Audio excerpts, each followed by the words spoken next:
I'm here with Dr. Mohit Joshipura, the Chief Medical Officer at OpenLoop Health.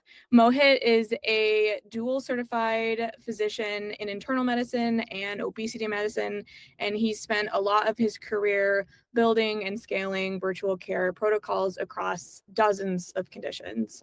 Today, we're talking about something that often gets treated as an add-on rather than a core part of care, which is nutrition, and then further diving into the role registered dietitians play in delivering whole person care. Mohit, thanks for joining.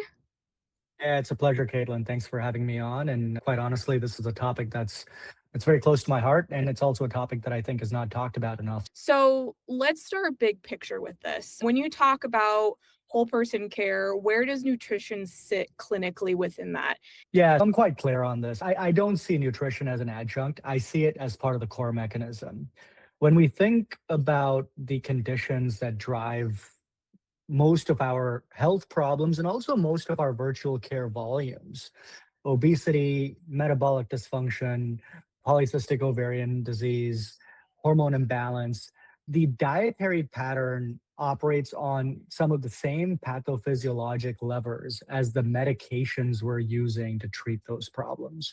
So, insulin signaling, inflammatory load, the response to incretins. So, GLP-1s are in the class of drugs known as incretins. All of these things are responsive to diet. So, framing nutrition as a wellness perk or something that we recommend as an adjunct to or as a tangent to the actual clinical interface is a clinical error.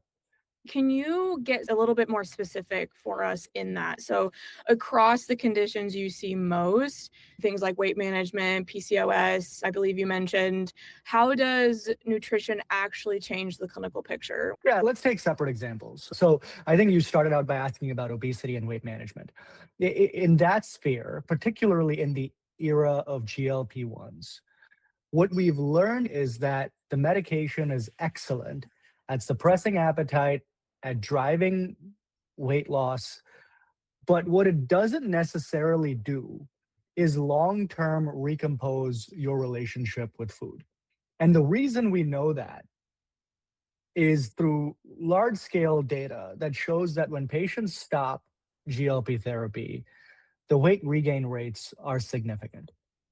So, therefore, a dietitian working with that patient during active treatment is doing the work that protects the outcome, best case during treatment, and worst case after the medication is gone, for whatever multifactorial reasons that the medication is discontinued, right? Second example we talked about is PCOS. That name has officially changed from PCOS. I should stop calling it that. It's now endocrine metabolic ovarian syndrome. In that condition, we're dealing with insulin resistance as the core upstream driver of most of the woman's symptoms, whether it's anovulation, whether it's an excess of androgens, the whole thing. And there, dietary composition, specifically your glycemic load, your sugar load, your fiber intake, the distribution of your macronutrients across the entire day directly modulates insulin sensitivity. And that's not complementary to treatment. That is treatment for a substantial portion of patients over and above the pharmacotherapeutics. In hormone health more broadly, a clinician who's managing a patient's HRT or TRT, but is not accounting for their nutritional status, is actually leaving a fairly significant variable on the table, uncontrolled. I think it's important to recognize that across the majority of the metabolic disease landscape, what we're finding is that the dietetics and nutritional aspect of lifestyle is a core contributor and a core independent contributor to patient outcomes beyond just the medication. You've argued that medication isn't enough, that lasting outcomes come from lifestyle support wrapped around clinical treatment. What changes when you actually embed dietitians into the core care team versus referring them out? So healthcare has been following the referral system for eons, right? I mean, it's been the standard of clinical practice. The problem is that the referral model has a completion problem.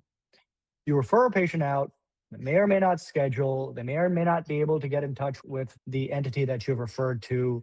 And when the referral does go through and potentially the patient does get on the schedule, they may or may not show up. And then whatever guidance that they do receive, even if they do show up, doesn't necessarily have a connection to what's happening within the primary treatment ecosystem. And so there's no shared language, right? So when you embed a dietitian into the care team, into a system of shared protocols, into a shared data layer, a lot of this changes. The intervention happens at the right moment, not weeks later.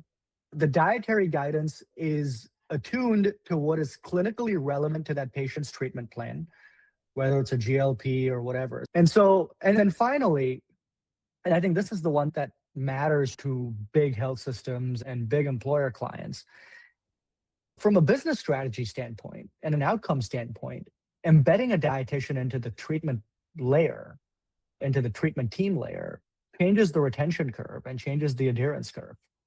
So people suddenly feel like they have a team working with them, not just a script or a referral.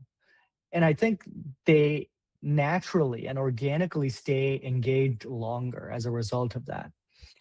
And when you're talking about a virtual care system where the touch points are already fewer, they're not based on a physical touch point like you see in brick and mortar. That coherence across the care team makes a significant difference toward both near-term success and long-term sustainable outcomes.